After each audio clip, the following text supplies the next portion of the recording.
Hello বন্ধুরা, দেখো এই যে এগুলো কুমড়ার ফুল।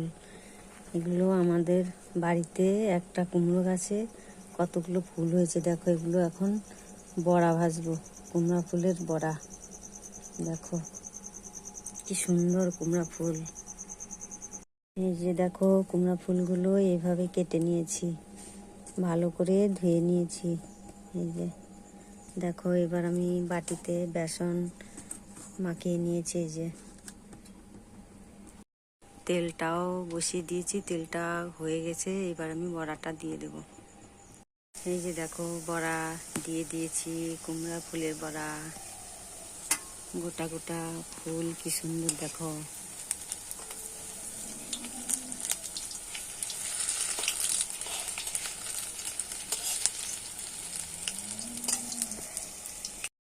দেখো আমার কুমড়া ফুল বড়া হয়ে গেছে। দেখো কি সুন্দর বড়া করেছি। দেখো, দেখেছো তোমরা কুমড়া ফুলের বড়া? কে খাবে বলে দাও তাড়াতাড়ি।